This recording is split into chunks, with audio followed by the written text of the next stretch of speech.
My twin sister married my fiancé on my wedding date. But when the truth came out and he begged for forgiveness, I let him drown in his guilt and refused the closure he desperately needed.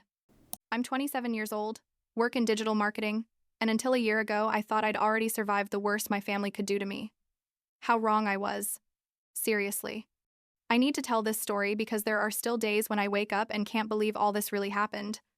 That my own twin sister and the man who was going to be my husband did something so fucking cruel that sometimes I think it's a nightmare I still haven't woken up from. Victoria and I are identical twins. I mean, physically we're basically the same person, but that's where the similarities end. For as long as I can remember, she was always my parents' favorite, and I'm not talking about subtle preferences. I'm talking about blatant favoritism, like she could do whatever she wanted, and I was always to blame for everything. If Victoria got bad grades, it was because the teachers didn't understand her. If I got good grades, it was because I'd probably cheated, or because the tests were too easy. Victoria wanted ballet, classes, piano, painting, whatever, and my parents would go into debt to pay for everything. I'd ask for books for my birthday and they'd tell me to go to the library. That's what they were for. And the worst part is I grew up thinking this was normal, you know? I thought maybe I just wasn't as special as Victoria, that maybe there was something wrong with me that justified this different treatment. The moment I really understood how far Victoria's manipulation went was in our senior year of high school, when we were 17. I'd worked for months on my college application essay. It was about my experience volunteering at an animal shelter and how it had changed my perspective on responsibility and commitment. I'd revised it 1,000 times, asked for feedback from my teachers. It was basically my ticket to get into a good university with a scholarship, because I knew my parents weren't going to pay for my education. Not when Victoria also needed to go to college, obviously. The thing is, one day I get home and find Victoria on my computer, which we shared, of course, because she'd broken hers playing with some program, and when I ask her what she's doing, she says nothing. Just checking Facebook. I didn't think much of it until 3 weeks later, when I received a rejection letter from my dream university saying they'd detected plagiarism in my essay. Turns out Victoria had sent my essay word for word to the same university but 2 days before me. When I confronted Victoria, she cried, obviously, and told our parents that I was sabotaging her, that she had written that essay first, and I had stolen it from her. My parents didn't even hesitate. Not for a second did they consider that maybe, just maybe, their golden daughter was capable of lying. But I had proof. I had dated drafts on my computer, emails with my teachers discussing the essay, everything. So I did the only thing I could do. I went straight to the university's admissions office with all my evidence. It took about a month of investigation, but in the end, they determined I was the original author and Victoria was blacklisted. Basically, no decent university would accept her after that. You know what my parents' reaction was? They blamed me for ruining Victoria's life. Seriously, they told me I should have let her use the essay, that I was smarter and could have written another one. How could I be so selfish to destroy my own sister's future over a stupid essay? That was the moment something broke inside me. I think. I was 18, and I realized that never, no matter what I did, would I be enough for them. They were never going to love me like they loved Victoria. So when I went to college with a full scholarship, by the way, I basically cut contact with them. I'd send them a message at Christmas and on their birthdays, but that was it. Victoria tried to contact me several times during the first few years, always with the same story that I'd misunderstood everything, that she hadn't meant to hurt me, that siblings should forgive each other, all that manipulative shit she'd perfected over the years. College was like breathing for the first time in my life, you know? Nobody compared me to Victoria. Nobody expected me to sacrifice my dreams for her. I could just be Lily without the weight of being the bad sister or the difficult one. It was in my sophomore year when I met James. He was in my English literature class, and we got paired up for a project on Virginia Woolf. At first, we were just friends. We'd spend hours in the library discussing books and drinking too much bad coffee from the campus cafeteria. James was, I don't know how to describe it without sounding cheesy, but he was like finding a home in a person. He came from a very close family. His mom, Helen, was a nurse and his dad a history teacher, and when I started spending time with them, it was like experiencing for the first time what a real family should be. They laughed together without malice. They supported each other unconditionally. They celebrated each other's achievements without envy. We started officially dating in our 3rd year, and it was, God, it was perfect. Not perfect in the fairy tale sense, but perfect in the real sense, you know? We'd fight about what movie to watch. He'd leave dirty socks all over the apartment. I'd get obsessed with my projects and forget to eat. But we loved each other in a way I never thought was possible for me. After graduating, we got jobs in the same city, rented a small apartment with a window overlooking a noisy alley, adopted a fat cat named Mochi who only liked me but slept exclusively on James's face. It was 4 years of building a life together, of shared plans and dreams, of creating our own traditions. Sundays we'd cook together. Well, he cooked and I cut vegetables badly. Fridays were for bad movies and pizza. We saved for trips we never took because something more urgent always came up to spend on. When James proposed, it was in our apartment, nothing fancy, just the two of us and Mochi, who was more interested in his dinner than our romantic moment. He told me I was his family, that he couldn't imagine a future without me. And I cried so much I couldn't even say yes for like 5 minutes. I just kept nodding like crazy while he laughed and hugged me. For the first time in my life, I felt like I belonged somewhere, that someone had chosen me, not by default or obligation, but because they really loved me. Wedding planning was intense. Helen was super excited, helped me with everything. We went together to look at dresses and cake tasting. My parents? Well, I sent them an invitation out of courtesy, but I didn't expect a response and didn't get one, which honestly was a relief. But then James started with the family thing, that a wedding was about uniting families, that maybe this was the perfect moment to reconcile with them. He didn't understand, no matter how much I explained, that some families don't deserve reconciliation, that some wounds are too deep. He came from this world where family is everything, and he just couldn't comprehend that mine had hurt me in ways that don't get fixed with a wedding invitation. We fought about this several times, and each time he insisted more, saying I was going to regret it if I didn't invite them, that I was going to carry that guilt forever, that maybe they had changed. Finally, like an idiot, I gave in. But with conditions: just my parents, no Victoria, and it would be a casual meeting, not formal, just to break the ice before the wedding. James agreed, and I, stupidly, thought I could control the situation. We agreed to meet at a neutral cafe a week before the wedding, May 15th to be exact. I remember because it was the day we were going to do the rehearsal, but we moved it to have this meeting first. I arrived at the cafe 20 minutes early because I was too nervous to stay home. I ordered a tea I wasn't going to drink and sat at a table in the back, mentally practicing what I was going to say, how I was going to maintain boundaries, how I was going to handle their manipulation attempts. James arrived 5 minutes later, kissed my forehead and told me everything was going to be fine, that he was there with me, and then my parents walked in, with Victoria. My twin sister, the person who had tried to destroy my future, was standing there with a fake smile and eyes shining with that familiar malice I knew so well. I got up immediately to leave, but my mom started the show, crying about how they couldn't leave Victoria out of my wedding, that we were twins, that this was an opportunity to heal as a family. Victoria approached me saying she missed me, that she had changed, that she'd been to therapy, obvious lie, that she just wanted to be present on my special day. I could feel everyone in the cafe watching us, and James, my James who was supposed to support me, just sat there saying nothing, just watching, like this was an interesting movie instead of an ambush of his future wife. I told them no, that this was exactly the manipulative shit they always did, that we had agreed on just the two of them, and that if Victoria was here, I was leaving.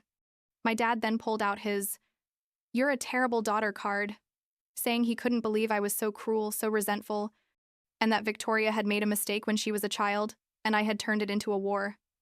A mistake? Trying to steal my future was a mistake? I left, obviously. I stood up, looked at James expecting him to come with me, but he just said, "Lily, wait. Maybe we should listen." I didn't stay to hear the rest. I drove home shaking with rage, expecting James to arrive shortly after with apologies and explanations. But he didn't come. An hour passed. 2 hours. 5 hours. I sent him messages, calls, nothing. It was midnight when I finally accepted he wasn't coming home that night. The next day, silence. 2 days, nothing. 3 days. And I started to panic. I went to his work and they told me he'd taken a few days off. I called Helen and she said James had told her he needed space to think. Space? A week before our wedding? By the fourth day, I knew what I had to do. I started canceling everything: the venue, catering, photographer, DJ. I lost thousands of dollars in deposits, but what did it matter? Some vendors were understanding, others not so much, but they all seemed shocked that I was canceling a wedding so close to the date. Helen called me crying, asking what had happened, but what was I going to tell her? That her son had ghosted me after my parents ambushed me? I packed James's things in boxes, changed the locks. The landlord was surprisingly understanding, and tried to process the fact that the man I'd built a life with for 4 years had abandoned me for. What? For not wanting my toxic sister at my wedding? The day that was supposed to be my wedding? May 22nd. I got drunk alone in my apartment watching Netflix and eating the wedding cake sample I still had in the fridge. Mochi sat on my lap all day, as if he knew something was wrong. I had blocked James on everything by that point, also my parents and anyone who could remind me of the disaster that was my life. But then, around 8 p.m., I got a message from a distant cousin I barely knew. OMG, Lily. I didn't know Victoria had a boyfriend, and they got married so fast. The photos look beautiful. No, no, no, no. I went on Facebook with a fake account I had. Don't judge me. Everyone has one. And there it was. Photo after photo of Victoria in a white dress, not mine, thank God, though it was suspiciously similar. And James, my James, in the suit we had picked together, at the venue I had booked, with the flowers I had selected, cutting the fucking cake we had tasted together, while laughing about how much we hated the red velvet one. They had gotten married. On my date. At my wedding. Only, I had been replaced by my twin sister like I was, an understudy in a play. I don't remember much of the following weeks. Honestly, it was like my brain shut down to protect me. I'd get up, go to work, where everyone knew what had happened, but pretended they didn't. Come home, feed Mochi, go to bed. Repeat. My friends tried to help, brought me food, invited me out, but I was like a zombie. I couldn't process the betrayal, not just from James, but the calculated cruelty of doing it the same day, at the same place. It was like Victoria had won some twisted game. I didn't even know we were playing. It was maybe about 3 months of barely surviving before something changed in me. I woke up one day and I was furious, not sad, not devastated, but absolutely pissed. How dare they? How could they do this to me and expect me to just disappear? I started therapy, something he should have done years before, focused on my work and got a promotion, started exercising just to get the rage out, adopted another cat, Luna, so Mochi would have company. It wasn't exactly happiness, but it was movement. It was life. It was not letting them win. I erased every trace of that previous life. I sold the engagement ring. Not for much, but enough for a nice trip. Donated everything that reminded me of James. Moved to a new apartment in another part of the city. Some days were good. I could laugh with my coworkers, enjoy a coffee, feel like maybe I could get through this. Other days I'd find something random, like a cereal box James liked at the supermarket, and I'd have to go to the bathroom to cry. For my 27th birthday, which I shared with Victoria, another reminder that I could never completely escape her.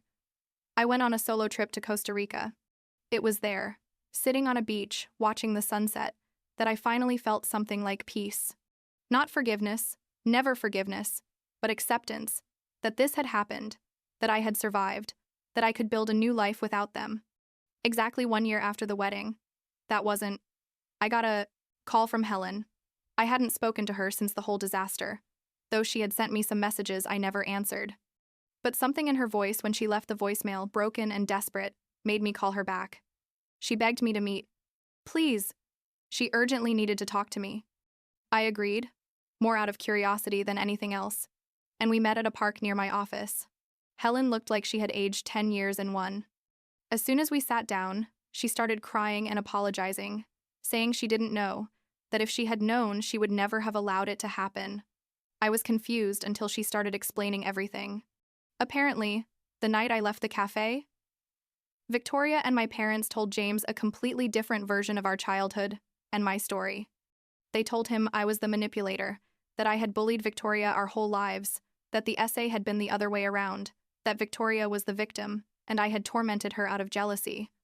They told him I had invented all the favoritism drama to justify my cruelty toward my poor sister. And here comes the worst part. They told him I had been cheating on him with a coworker, completely false, and that Victoria had covered for them. But I hated her for knowing my secret. James, the idiot, believed them. Or maybe he wanted to believe. I don't know. Victoria cried, her favorite weapon, and told him she just wanted her sister to be happy, that she had kept my secret because she loved me, but she couldn't watch me hurt such a good man as James. My parents confirmed the whole story, said that's why they had been distant with me, because they couldn't stand my behavior. And James, who had seen my irrational reaction at the cafe, according to them, started doubting everything I had told him in 4 years.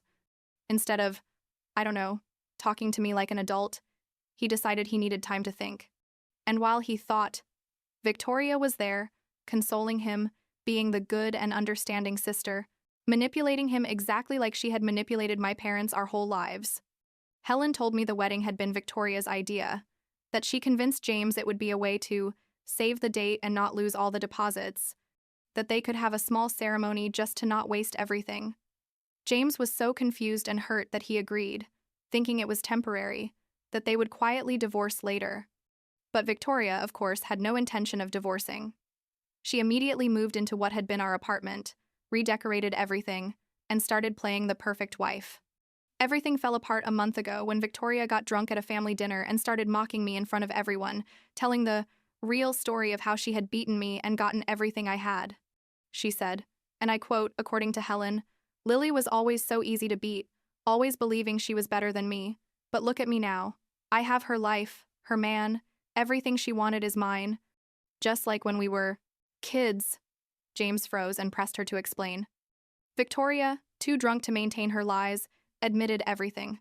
The essay, the lies about the cheating, how she had planned everything since she knew about the cafe meeting. Helen told me James threw up right there, at the table. He locked himself in the bathroom, and when he came out, he went straight to stay with his parents. He hasn't been back to the apartment since. He tried to contact me, but obviously I have his number blocked everywhere. Helen says he's destroyed, that he doesn't eat, doesn't sleep, that he just repeats that I'm the love of his life and he can't believe what he did. He wants a divorce, but Victoria refuses, says they're married and that marriage vows mean something. Can you believe the hypocrisy? Plus, apparently she's saying she's pregnant. Helen thinks it's a lie, another trick. Helen begged me to talk to James, to at least listen to him, that he needed my forgiveness to be able to move on. My forgiveness? He needed my forgiveness to move on? I told Helen that her son made a choice when he believed the lies of people he'd known for an hour over the woman he'd shared 4 years with. He made a choice when he ghosted me instead of communicating. He made a choice when he married my sister at what should have been my wedding. And now he has to live with those choices. I told Helen that James has exactly what he deserves. A manipulative wife who tricked him into marriage, toxic in-laws who supported him in destroying my life, and the knowledge that he lost someone who truly loved him by believing obvious lies. I told her I wasn't going to give him the closure he wanted, that I wasn't going to absolve him of his guilt, that he could drown in it for all I cared. Helen cried. Told me she understood, but to please consider that James was also Victoria's victim. Maybe, but he was a willing victim. A victim who tore me to pieces in the process. I blocked her that same night. I blocked anyone who could, to be a link to that life. I found out from the same gossipy cousin that Victoria is saying I'm jealous and bitter, that James chose her because she's a better woman. Let them continue with their show. Honestly, I know the truth. James knows the truth, and he has to live with it every day. You know what's craziest? Part of me understands why James fell for the lies. Victoria has had a lifetime perfecting her art. My parents are her expert accomplices, and they attacked when he was confused and vulnerable. But understanding doesn't mean forgiving. He should have trusted me. He should have known me better after 4 years. And the fact that he didn't tells me everything I need to know about what kind of husband he would have been. Last week, I was at the supermarket and saw a couple choosing a birthday cake, playfully arguing about chocolate or vanilla, and for the first time, I didn't feel that sharp pain in my chest. I just thought, how nice, and continued with my shopping. My cats were waiting for me at home. I have a job I love, friends who support me, and a therapist who's helping me heal. It's not the life I planned, but it's mine, completely mine, without manipulation or betrayal. Sometimes I wonder if James is still married to Victoria, if he found a way to divorce, if he thinks of me when he sees twins on the street. But mostly, I don't care. He made his choice and I made mine. I chose not to forgive. I chose not to be the noble person who gives everyone a second chance. I chose to protect myself for the first time in my life. And you know what? It feels fucking good. I'm not the bitter sister or the resentful ex they want to paint me as. I'm a survivor who refused to let them destroy her. And that's enough. More than enough. Actually,